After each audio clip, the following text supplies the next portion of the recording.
Now it's time for Spot On Sports. Here's your hosts, Mike Trezor and Mike Cadone.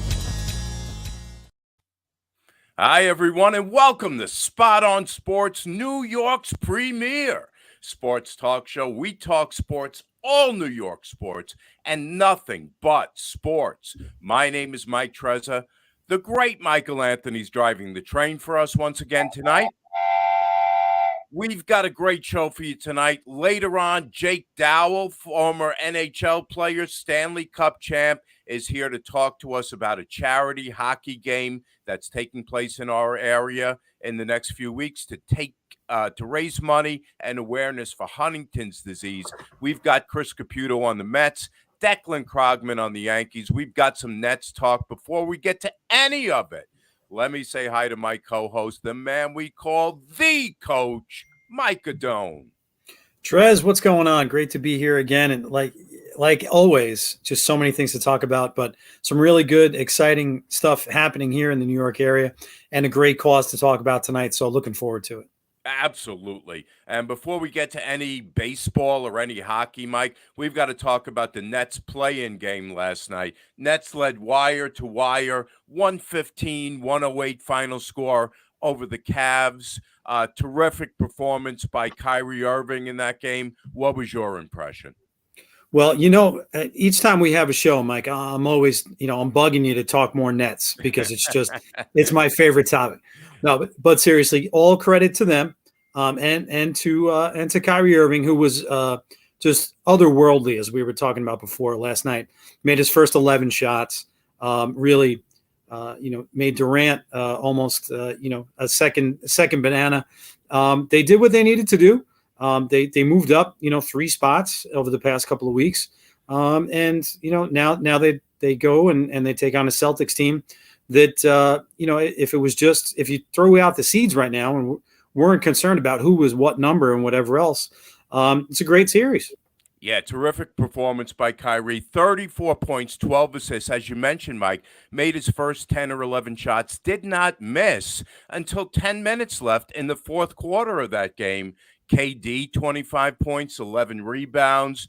Bruce Brown has really come on strong lately for the Nets as a third banana. He had 18, 9 rebounds, 8 assists last night. And, of course, my man, Nick Claxton with a nice performance, 13 points, 9 rebounds for Nick.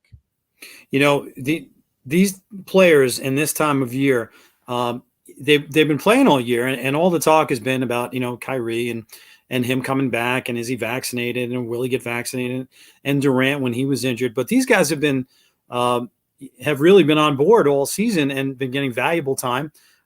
We even going back to last year, I know what a fan you are of Claxton, and as you mentioned before, Brown. So these guys are coming in and they're filling the roles.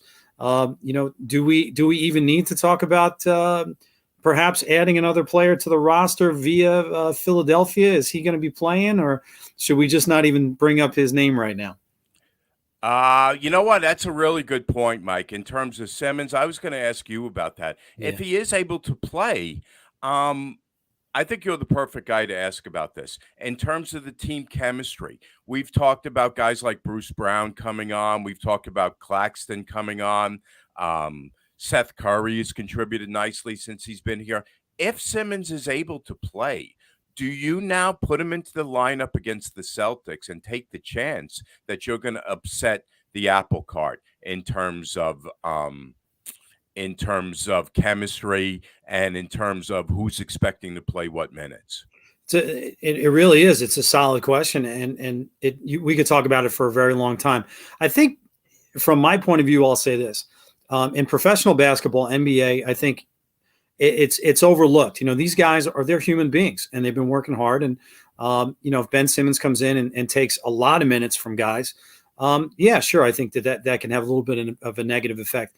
But being that he hasn't played meaningful basketball in over 300 and almost 80 days now, what role is he going to play early? Probably just some defensive minutes here or there if he can get out on the court. I really don't see him, being able to take huge minutes away from anybody.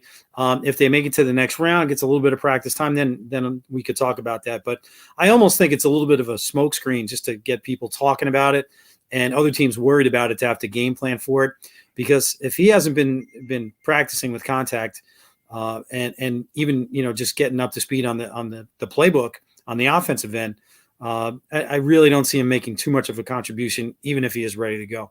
Yeah, you make a really good point, Mike. It's that not only has he not played for a year of real time, he's not played for the Nets yet at all. It's Right. not like he was with them for a month or even a few weeks before he got hurt. He came here, was hurt, and never has played for Brooklyn at all. So I think it's really risky, even against a good offensive team like the Celtics, to put him in there expecting to get something tangible from him on the defensive end of the floor.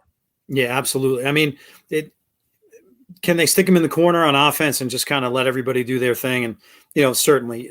But how game ready he's going to be and just being able to, move up and down the floor and just mesh for extended periods of time. Don't see it happening. And as it's always told in the NBA, practice time during the season is really at a premium, and there's really not much time to do things. In the playoffs, you have a little bit more time in between games, but these guys aren't going out there and running full court on those days, and they're not trying to get Ben Simmons up to speed in between games, of an NBA playoffs. They're trying to take care of their bodies. So it'll be interesting. I would give the guy a lot of credit because obviously he's legitimately hurt, but he's quite a case. And obviously, Mike, you mentioned it at the outset. Normally, with a 2-7 matchup in the NBA, you'd automatically pick the 2 seed. But this is not a conventional 2-7 matchup. So let me ask you to sort of handicap this series a little bit. Do you like the Nets going into the series?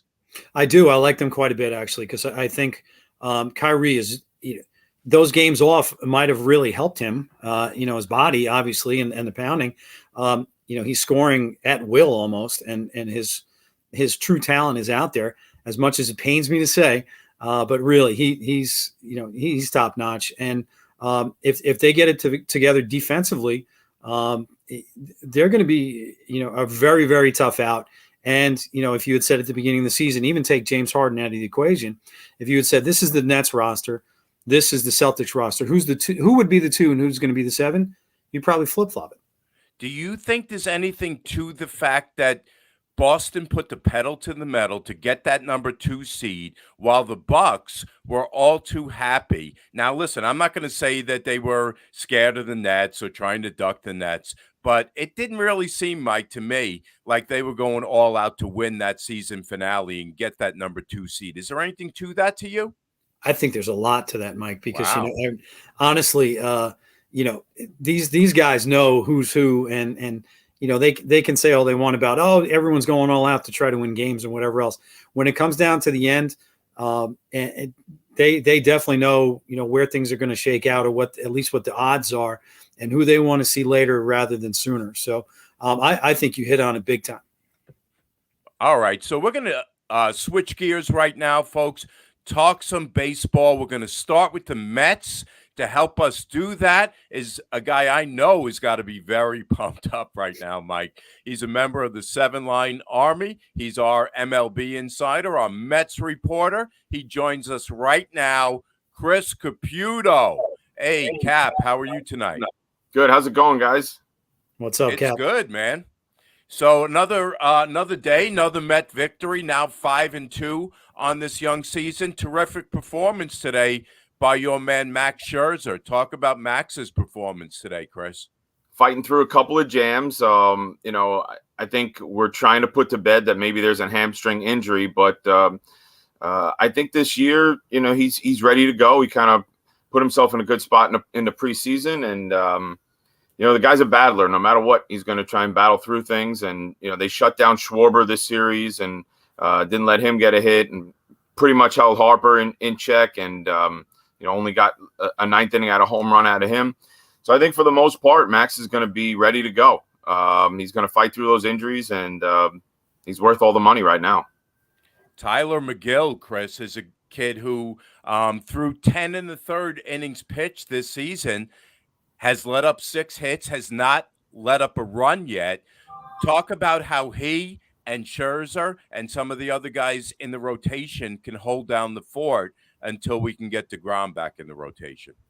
Think about this. Like last year, this guy wasn't even in the dugout for opening day. And here he is, the opening day starter. This is his first time on the field with all the lights on and things like that.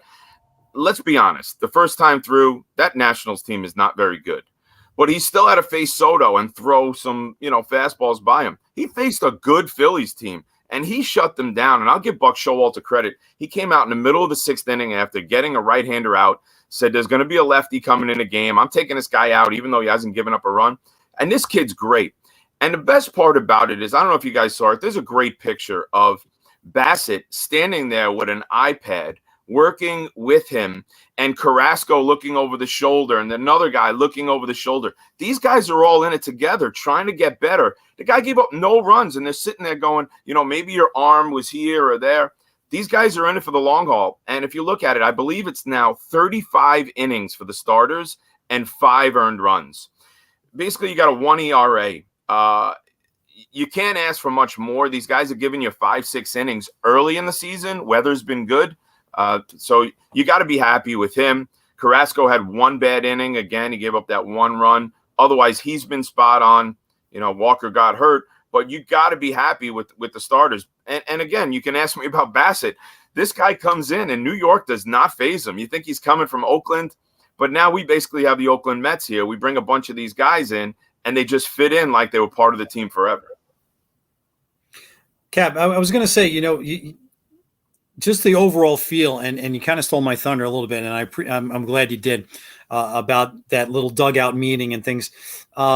With Buck Showalter now leading this team, I know it's early and the team's off to a great start, and it's really easy to say, oh, there's just a different feel within the vibe. And, certainly personalities on the team have a lot to do with that. But don't you feel as a Met fan, as I do, that there's just a little more gravitas to this team, and having a guy like him, had a little bit of drama early in the first couple of games with guys getting hit. He just knows how to manage, and it doesn't feel like a frat house in there anymore. It looks like a Major League Baseball team.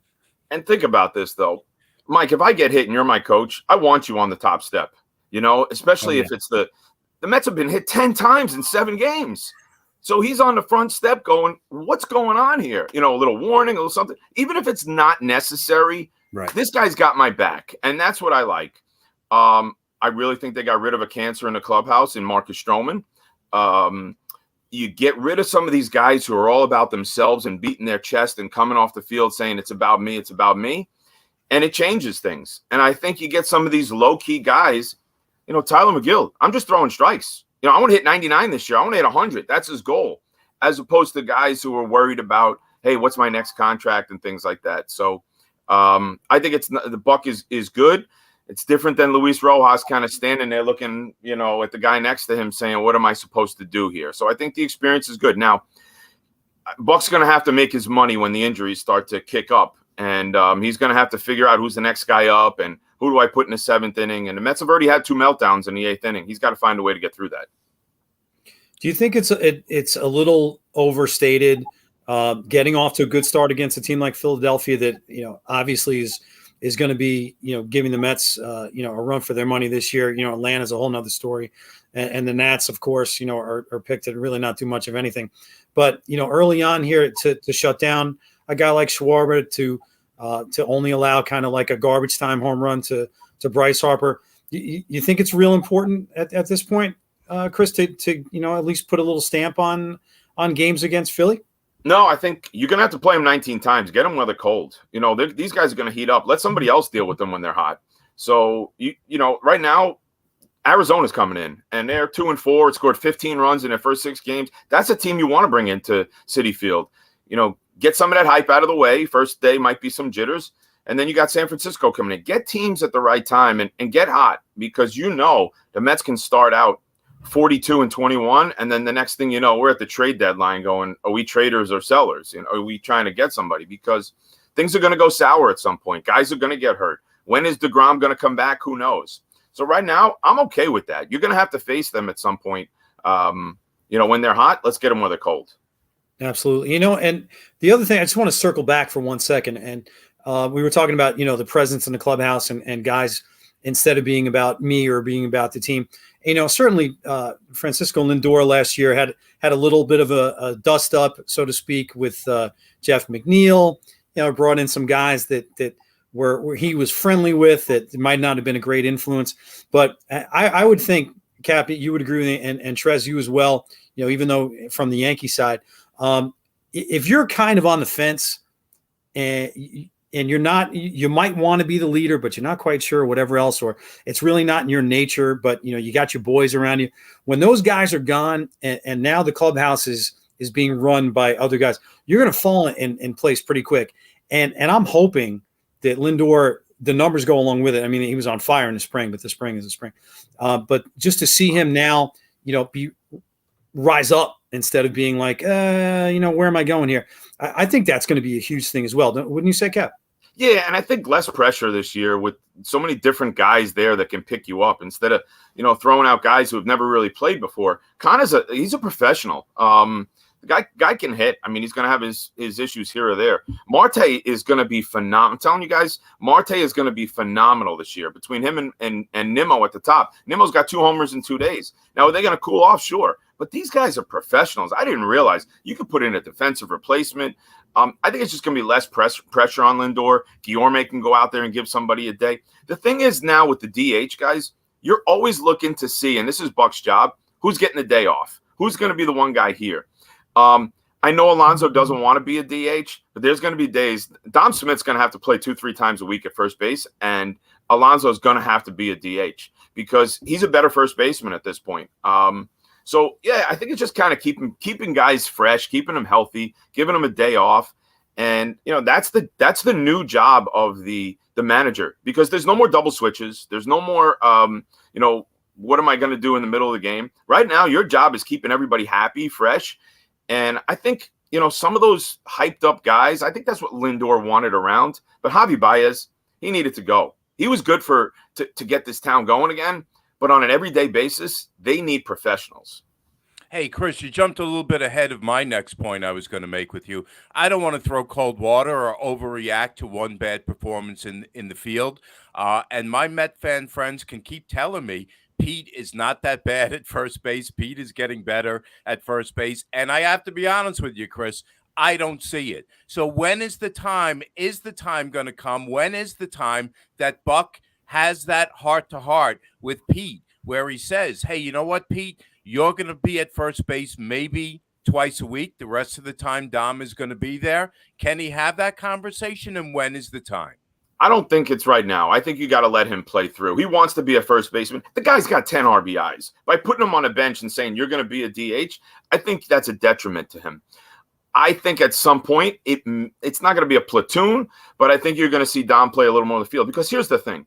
You want Pete fresh when it comes time for August, and him playing 152 games in the field is not the best thing for him. Let him get a couple of swings in on a certain day and not have to be a pinch hitter that goes in the field later.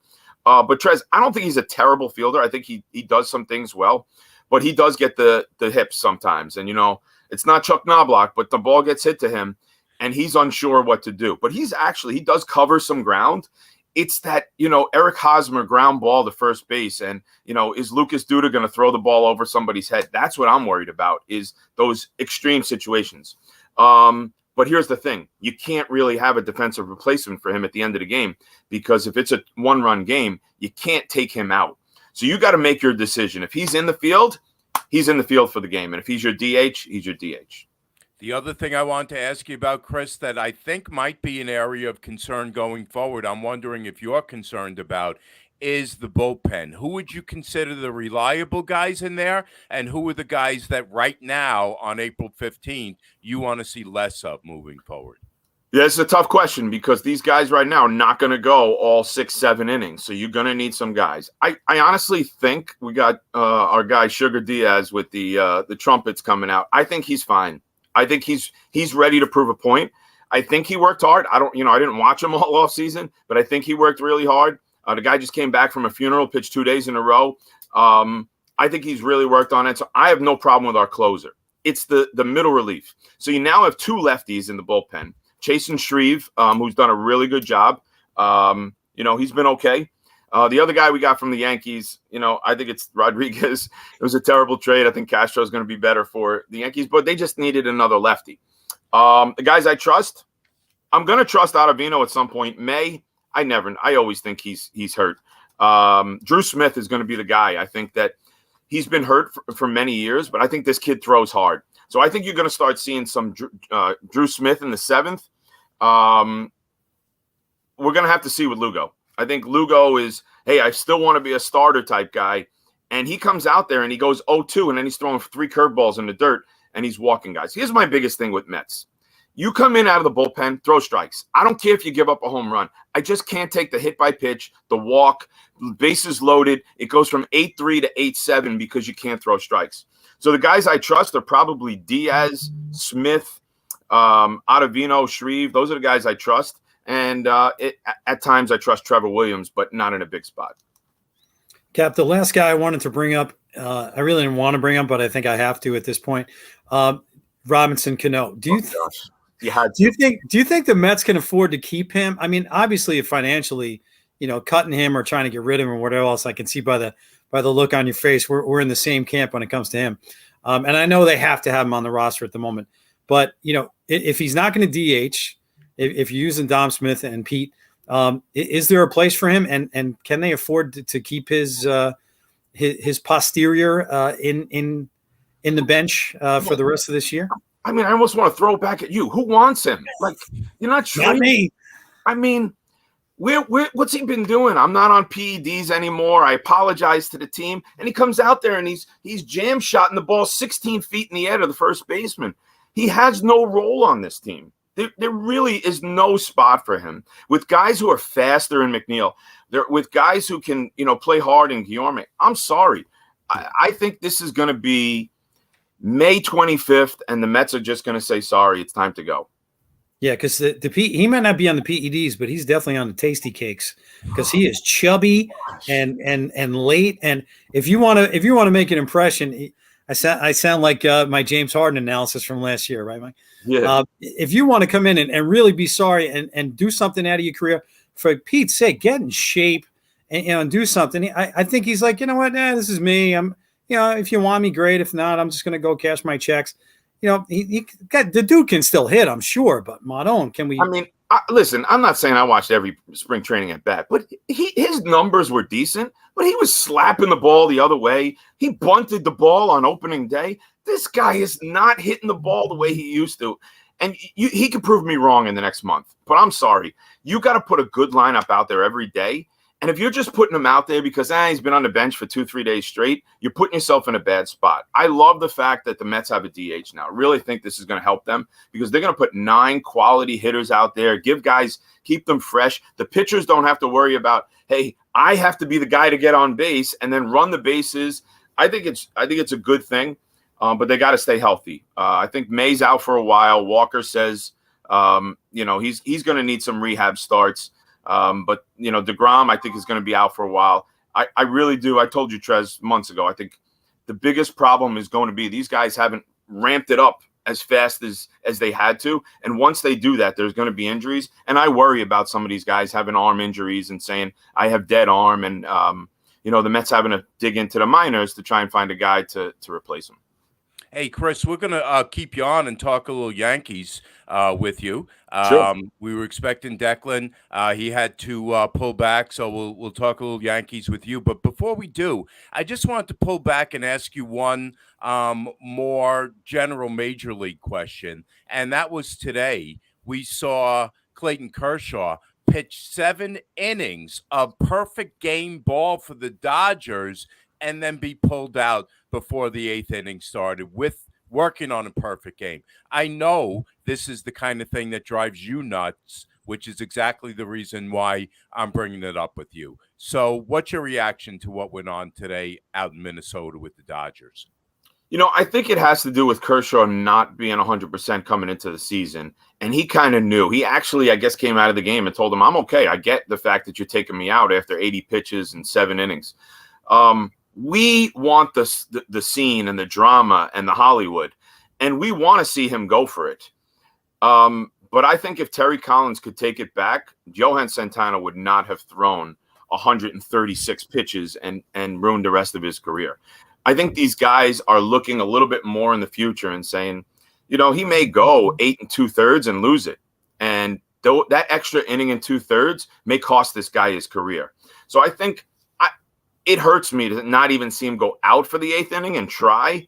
But I guess it's kind of the new norm. It's not, we're getting a new statue at Citi Field. It's not Tom Terrific going out there and saying, I'm going to pitch, 9 innings, 3 consecutive games. But these guys are all about analytics. And I guess that's their job, and that's why they do it. And I think that's why the Mets brought in a guy like Showalter to say, hey, I'm going to do what I want to do, but I also need that guy next to me to tell me when the right time is. One last thing I want to bring up about the Mets. I've said it once before on this show. You got to give Hefner, the pitching coach, a lot of credit. He takes some of these guys that have done nothing, and he puts them on the mound, and he just does one little tweak with them, and they are all of a sudden doing great. And I think they were thinking of getting rid of him when they got rid of Rojas, and they told him he was going to be reassigned within the organization. And a lot of the guys stood up for him and said, we like him. And I give him a lot of credit for putting him where he is. Now, would the Mets have pulled a younger guy? No, but I think because Kershaw is so much older and is coming off an injury, I think that's why he got the hook early. All right, so let's transition over to the Yankees, Chris. I know you follow all of MLB really closely, including the Yankees. And speaking of guys that need to make some adjustments and come up with a big performance, to me, the guy who has to do that more than any other Yankee right now is Gerrit Cole. Do either of you guys have an update on the Yankee game? Cole pitching tonight? Well, they're down 3-0 in the 5th, so. To me, Chris, every time I hear Cole talk, I like him less and less. To me, there's a fine line between we appreciate your honesty and you sound like an excuse-making jerk. And right now, Cole is on that line. Yeah, and I think pitching in New York with DeGrom there and Scherzer is not going to help because you're going to get compared all the time. I guess he gave up 2 homers to Vlad Guerrero Jr. tonight. So it's kind of like taking that big spot, I mean, I remember sitting here right after the Yankees lost to the Red Sox and talking about this with Declan. And I think for Cole, he's in a tough spot because he's making a lot of money and he's just not putting up the results. And it's going to be an excuse after an excuse until something better happens. And when you don't have the guy behind you, the number 2 and the number 3 starter to back you up, they're always going to look at you as the ace. There's no doubt he is their ace. So when it comes down to it, they're expecting almost perfection every time. The other thing I brought up with Declan, he kind of smoothed it over, and I was not going to let him off the hook tonight on this point. And that's the fact, Chris, that we have really 5 infielders for 4 spots. How would you navigate that if you were Aaron Boone between, DJ, Rizzo, Glaber, now kind of Falefa and Donaldson on the left side? How would you navigate that? And knowing that every night there's going to be essentially a guy who's a starter that's going to be on your bench. I don't know what you guys think, but I think you got to use that DH every once in a while and, put Donaldson in there and, give a guy the time off. But I think probably I don't think you can keep DJ LeMahieu out of the lineup as much as the others, but maybe a guy like Gleyber Torres is going to have to sit every once in a while. I would say he would probably be the odd man out. I don't know what you think, Mike, of those guys, but I think Rizzo was kind of a fallback for them. I think they wanted somebody else, but I think they fell back on Rizzo because of he's good in the clubhouse. Let's put it that way. Yeah, definitely. And you brought up a point about DH, and Donaldson is DHing tonight. He's 0 for 2 at the moment, but you know what you're getting out of him. It isn't. In some ways, it's an embarrassment of riches. I think Torres is going to be the odd man out. Everything I've read in the last couple of days. Can Donaldson? Is he going to stay healthy? Will he stay in the lineup? He's an interesting personality as well. Everywhere he goes, everybody was saying the right things in preseason and spring training about him. But he can wear thin quickly if he's not producing. I love Anthony Rizzo myself. I just from the time his personality when he was mic'd up during the World Series, I just think there's there's like a youthful enthusiasm about the guy. I think if he can stay healthy and get hot, he's got a perfect swing for Yankee Stadium. They didn't want to go the huge money to go to some other guys, Freddie Freeman, although he probably wasn't coming in the first place. But I love him there, and I'm rooting for him. National League guy. For me, I was very excited that they re-signed him back only because I just like watching him play. I agree with you 100%, Coach Mike. I loved the acquisition when they first brought Rizzo here. I want to see Rizzo at first base every day. But when you talk about Gleyber Torres being the odd man out, are we talking as in going to the bench or going to another club? I think bench. That's my perspective. Cap, I don't know what you're thinking there. Yeah, I don't think they're looking to ship him. I just think at this point they're putting too much in IKF. I don't even know how to pronounce it all the time. That they're going to let him ride it out until he stays under 200 for 2 months. I think they're going to, give him the majority of the time at shortstop and probably DJ at second, and then every once in a while throw Gleyber in. I think you're right. He'll probably just be the odd man out for a while until somebody goes sour.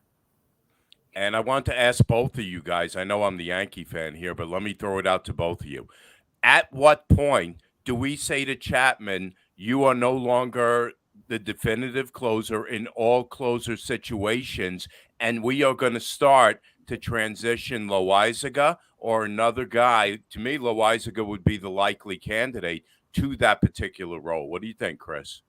I think Chapman really doesn't do well in other roles. So I think they're going to try to keep him as the closer as long as possible, because non-save situations, we've seen him just melt down. So I think they're going to try to keep him there as long as possible because other guys do well in those setup roles. So I would say I think that's going to be a while before Chapman gets sent somewhere else. You got to remember, this guy was a World Series guy for different teams. Came to the Yankees as a rental. They got rid of him for a little while, got him back. I think he's dealt with it here, but I think you're right. Like at this point, how many guys don't throw 100? So people have caught up to that speed, and it's not that big of a deal anymore. So I think he'll still get a shot, but I think people are starting to catch up to him. Go ahead, Mike. No, I was just going to say real quick, Cap used the term meltdown in non-save situations. I think of pout. I think he's going to be a big pouty mess out there because it's not what he wants to do. It's not what he signed up for. And I think if the time comes, he'll pout his way right out of town. All right, Chris, terrific job. Thanks for coming on. Thanks for your terrific usual job with the Mets. And thanks for coming up to pinch hit on the Yankee front. Appreciate you. All right, guys, enjoy. I'll be heading out to Citi Field this weekend, checking out the Seaver statue and a bunch of the other things going on, Jackie Robinson Day, all the fun stuff. But should be some good weather, and I'm glad baseball's back so we can enjoy it for as long as it's around. Absolutely. Have a great time over at Citi this weekend, Chris. We'll talk to you soon. We're going to take a quick break, folks. When we come back, Jake Dowell about the Huntington's disease charity game right after this on Spot on Sports. This is Tyler Davis, tight end for the Green Bay Packers, and you're listening to Spot on Sports.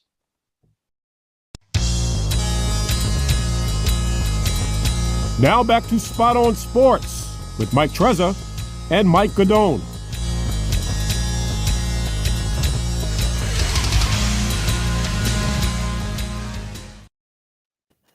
Hi, everyone. Welcome back to Spot on Sports. Mike Trezor, along with the coach, Mike Godone, and joined now by former NHL player, Stanley Cup champion, Jake Dowell. Jake, are you with us?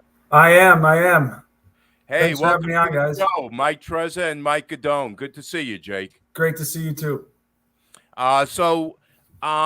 When we found out that we were going to have you on, I figured it would be sort of on me to try to learn a little bit more about Huntington's disease, because what I realized was that I really didn't know much about it. So for our listeners and viewers, Jake, who were in a similar position to what I was and don't know much about it, can you talk a little bit about how you're diagnosed with it, how you're sort of how you contract it and what it can do to you to debilitate you.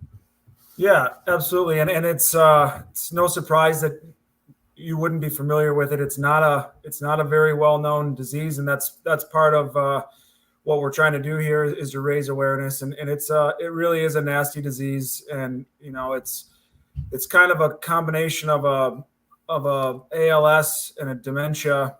It's kind of the worst of all these things put together. It's a hereditary disease where you have a 50-50 chance of inheriting it. And, it's one of those that I was affected by it with both my brother and my father, and I've lost both of them to it. I do not have it, but we had some long years watching both of them just very immobile. There's not a lot of quality of life, and it slowly just deteriorates your brain, your mind, and your body, and your ability to really function on your own. And I'm sorry about your brother and your dad, Jake, but what I want to ask you was, in doing a little research, it seemed like when you got the good news that you were not a carrier of it, was during your Stanley Cup championship year. I'd imagine you were very relieved, of course, but once you get the news that you're not a carrier, is that something that can change, or is that the diagnosis or lack of diagnosis, and it stays permanent that way? It's absolutely permanent. It's if there's a Huntington gene from your mom and your dad, and I received my mom's, I'm sorry. So that's out of our life. And, it really, the focus was also on, I was at an age where my wife and I wanted to have kids and, didn't want to bring a child into the world that could potentially have this disease. So to know that we could have children and it would be out of our genes from here on out, and we won't have to worry about it anymore, was a huge sigh of relief. Jake, first of all, I just want to welcome you to the program. Mike Guidon here, and thank you so much. And I have the utmost respect for you and what you went through, because I'll just tell you quickly, Huntington's disease actually impacted my family. My mother-in-law's husband was diagnosed with it about 8 years back, and unfortunately he passed away. It has been inherited through the family. So while I don't know exactly what you went through in losing a parent, I certainly watched and went through the loss and just the heartbreak of it. So you have my utmost respect, and certainly my condolences to you for what you went through with your family. And I think it's a wonderful thing that you're doing here to try to raise awareness and do it through your profession. Again, just our utmost respect. Maybe could you tell us how it came about to get this game going? And, I did a little research on you, and really, I wanted to ask you before that, just from your hockey standpoint, you're an American player, came out of high school and went into the national development program, if I have that right. If you could tell us a little bit about how that was for a young guy, and then, how you came through to now be putting this game together. Yeah, I think we can start right from, when I was 16, I got an invite to go to Ann Arbor, Michigan to play on the national development team. And that was one of those where I had played a couple of years of high school hockey. And as much as I loved playing hockey with my buddies, my childhood buddies, it was one of those where it was an opportunity if I wanted to take my game to the next level that I had to take. So I lived with a billet family there, and the whole goal at that point really for me was to get back to Wisconsin on a scholarship to Wisconsin. So that was my sole focus. NHL really wasn't on the radar yet, but once you are there, you kind of learn a little bit more of that process and the scouts that are around, and it's not necessarily, I feel like they were there to watch me all the time. I think they're there to watch some other higher profile guys, but then that's my time to get seen as well. So one of those where, then all of a sudden I did commit to go to Wisconsin, and I got drafted after my freshman year, after I was on a World Junior Championship team where we won in Finland. And then I was drafted to the Blackhawks. But I stayed all 4 years in college, fortunate enough to win a national championship my junior year, and just wanted one more year of school. Thought I needed a little bit more development, and stayed. I loved it. It was a great. I loved college, so it was one of those that it benefited me to stay and kind of mature another year.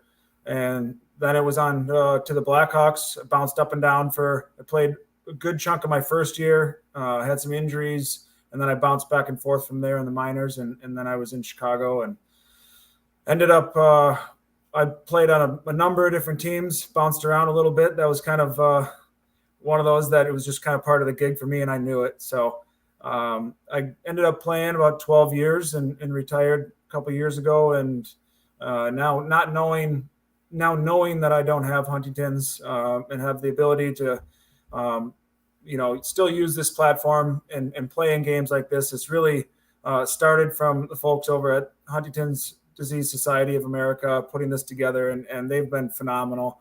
And it really is it's a great idea, and I'm excited to play in it. I think we've got some great players to watch, and it really should just be fun for an awesome cause. I would assume probably when you tried to recruit some of your friends or guys to play in the game, that it was an easy thing for them to step up and do such a great cause. Do you anticipate it getting a little chippy out there, or is it going to be a friendly, or are we going to see a little bit of old time hockey as well? I think you see people still want to. Hey, I don't think everybody there that's playing is played it all the time here, so I don't know how much everybody's playing. So I think no one wants to embarrass themselves either, and with that you get a little bit more focus and not saying it's going to be an all-star game, but you know how that picks up a little bit at the end when guys want to win at the end too. So maybe something similar to that. Just getting back to your career for a minute, Jake.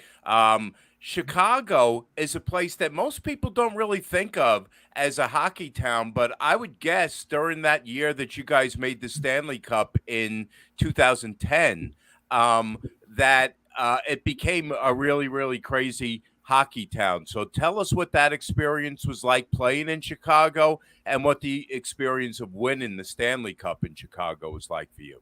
Yeah, it was, it was when we got there, there had been some tough years getting into there.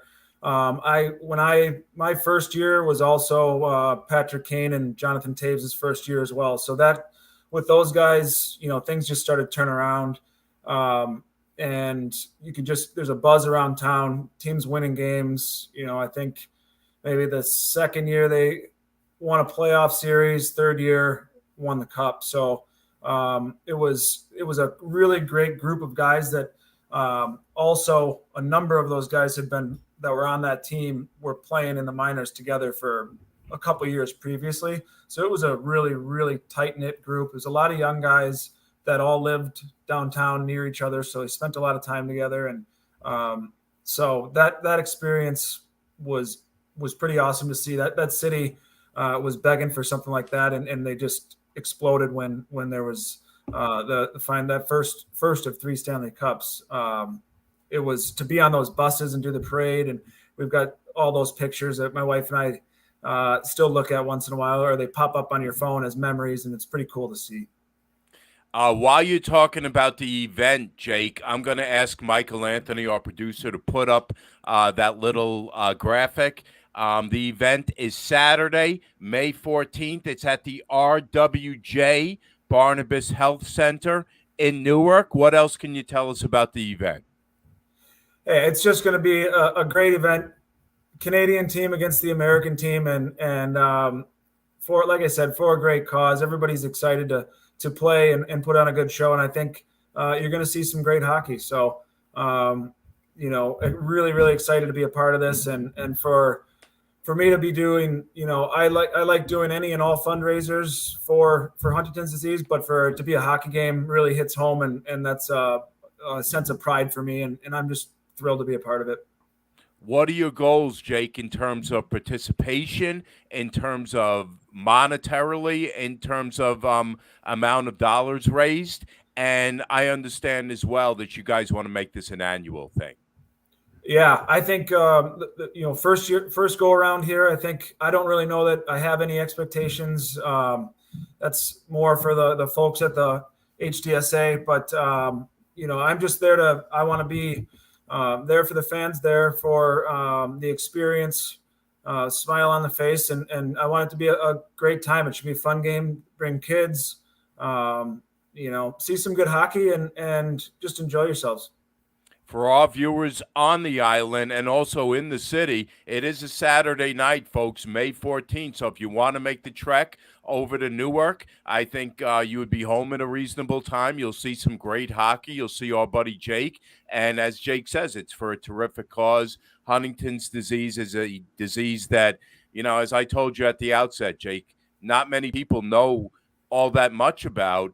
And it's not just to raise money, it's also to raise awareness of this dreaded disease. Absolutely. That's our goal.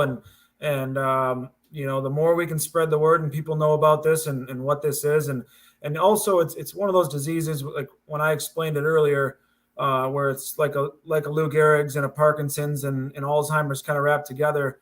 Naturally, if there's a cure for this disease, that's a huge breakthrough for treatments and cures for all these other diseases. So, it's one of those that it really is, one that there's a lot of efforts going into to find a cure, and the more funds and awareness that we can raise is going to speed that process up.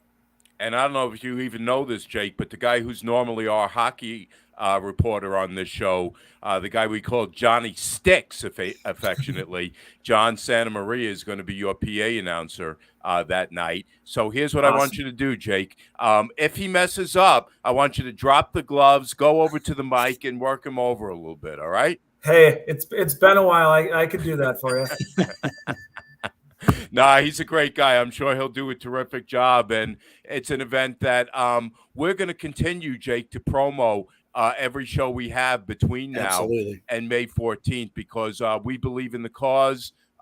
We really want to thank you for coming on and being our guest. I don't know how closely, Jake, you follow the league anymore, but maybe you want to give us a prediction about a team that nobody's really expecting big things from this year that you think could make some big noise? Yeah, I thought you guys were going to maybe ask me something about that. I just, for some reason, I want to see Toronto do it. I like that group. I like that young group of guys. It reminds me of that group in 2010 in Chicago. I love the Avalanche, but that's not a dark horse or a sleeper.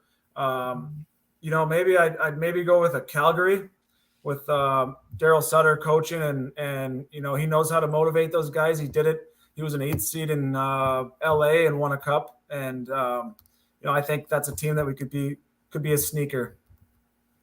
That's great. So one more time, it's Saturday. It's May 14th. It's the RWJ Barnabas Health Center in Newark. It's to raise money for Huntington's disease awareness and also treatment. I don't know, Jake, right now what the treatments are for this disease. Is there any treatment? Is there any cure? No, there isn't. There's a lot of trials going on. There's a lot of things going. I think there's been a few that there's been some setbacks and some that were very hopeful disease prevention, but right now they're very close, but there's nothing that I know of. Well, Jake, we certainly, again, we thank you so much, and you have our respect, and we're going to do all we can to pack the place for you and be there with you. And, hopefully this game will be a celebration in a couple of years of major breakthroughs and whatever else, towards the end of this disease and the others that you mentioned. But, all the best to your family going forward. And we're looking forward to some great hockey and making this, an annual thing, but an annual celebration. Yes, absolutely. That's I really can't thank you guys enough for having me on and for your help promoting this game. And thank you very much for the kind words. You guys are awesome. So I can't thank you enough. Our pleasure. Good luck with the game. Good luck with the event. And of course, with the fundraising, Jake, it was our pleasure. Thanks again. Thank you. Thanks, Jake. All right, Mike. So just to stay on hockey for a couple minutes, Rangers in the playoffs now for the first time since 2017, are hovering around between that third and that fourth seed. How Yes. important is it right now to try to get that that third seed in the East and try to avoid that 4-5 matchup in the first round?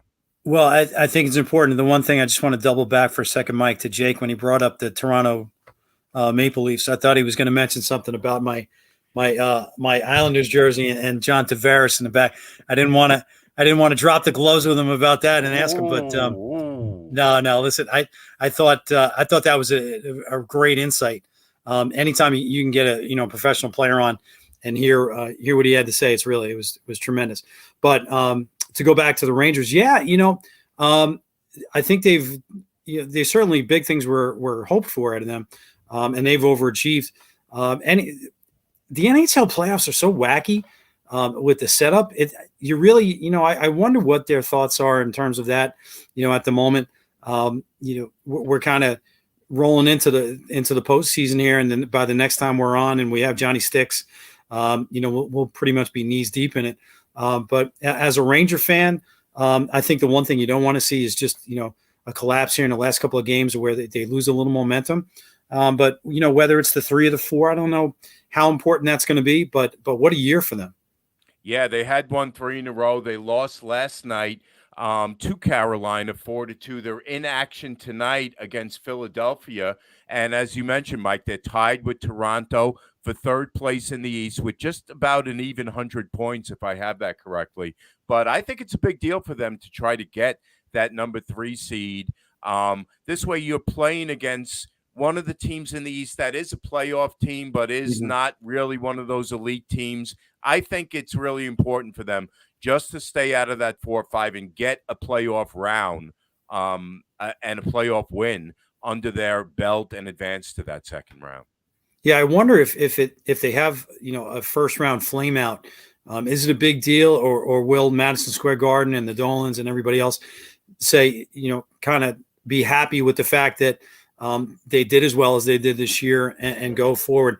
I would tend to think that like any New York team, enough is not enough unless you're really scraping at the end and reaching and grabbing for the championship ring. So I think anything less than at least one solid victory round and going forward is going to be a little bit of a disappointment. So I'm right on target with that with you. So we've got a couple minutes. Michael, if you can, just put that graphic on the screen one more time. We'll promo that event one more time. It's Saturday, May 14th. It's at the RWJ Barnabas Health Center in Newark, New Jersey. I believe, if I have this correct, the venue holds about 3,000 people. They're expecting somewhere around 800 to 1,000, if I have that correct. And they're looking to make this an annual thing. So if you can, folks, come on out to that event. And if you can't make it to the event, at least show the folks who are doing this fundraiser that you're on their side. And we'll give you the address next time we're on the air that you can make a small donation if you can possibly do that. It's an extremely, extremely worthy cause. Yeah, Mike, I can't tell you how actually emotional and choked up I got, speaking with him about it because, not to belabor the point, but my family was hit by it, and it is just dreadful. I mean, there's very little hope at the moment in terms of treatments, and as Jake mentioned, there were some great trials out there, and nothing is really broken through. And when you hear something. And that diagnosis and the way it affects families and how, it's passed to some and not to others. And some people have children and don't know. It's awful. So anything, to anybody out there, anything you can contribute and just, spread the word. It really is. It's underfunded. It's underknown, but it is overly vicious. And, if we can get Jake going there, you could see him just how happy he was to be able to have a little bit of extra exposure. And this is a professional athlete whose family was touched by it. Just fantastic to have him on. And I really meant it when I hope that we can talk to him again in the future. And it's more of a celebration of hope as opposed to, just spreading the word right now. Absolutely. And a heck of a nice guy as well. Yeah.